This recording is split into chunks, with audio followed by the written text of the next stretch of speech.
మనమేమో ఒక రైలుని ఏమన్నా కొంటామా, లేకపోతే రైలుని ఏమన్నా తయారు చేస్తామా? లేదు. అందులో కర్చీఫ్ వేసి రైలుని అదే అనుకున్నట్టే ఉంటుంది.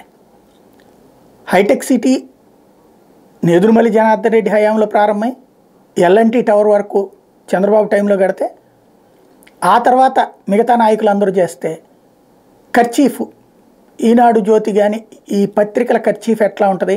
చంద్రబాబు గారు అదంతా చేస్తే అసలు హైదరాబాద్ బాగుపడిందంటే ఆయన వాళ్ళు అదే నేరేషన్తో చాలా ఏళ్లపాటు మనల్ని నడిపారు కదా. అట్లాగే అసలు భారతీయ జనతా పార్టీ దేశంలో అధికారంలోకి వచ్చిందే మా వల్ల. ఉత్తరాదిలో భారతీయ జనతా పార్టీకి సీట్లు చంద్రబాబు వల్ల వస్తుందా? కానీ అదే నేరేషన్ వాళ్ళ కార్యకర్తలకైతే బలంగా క్రియేట్ చేయగలిగారు కదా. నరేంద్ర మోడీ విషయంలో కూడా అదే చేద్దాం అనుకున్నారు.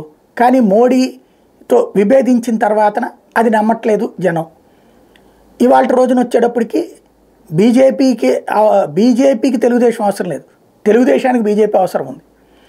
ఆ నేపథ్యంలో దక్షిణాది రాష్ట్రాల్లో ఉన్నటువంటి అన్నామలైని, అట్లాగే తేజస్వి సూర్యాని లోకేష్ జాగ్రత్తగా కలుపుకెళ్లే ప్రయత్నం చేస్తూ ఉంటే కర్చీఫ్ కూడా వేసేసేయడం బిగించేశారు.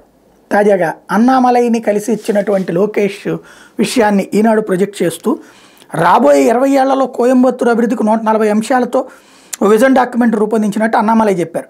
ఏపీలో ఎన్డీఏ ప్రభుత్వం రాబోతుంది. చంద్రబాబు అధికారం చేపట్టి ఆంధ్రప్రదేశ్ని పునర్నిర్మాణం చేస్తారు. కోయంబత్తూరు అభివృద్ధికి ఆయన సలహాలు సూచనలు తీసుకుంటాను. యువగళం పాదయాత్ర ద్వారా ప్రజల సమస్యలను లోకేష్ అధ్యయనం చేశారని అన్నామలై అన్నారు.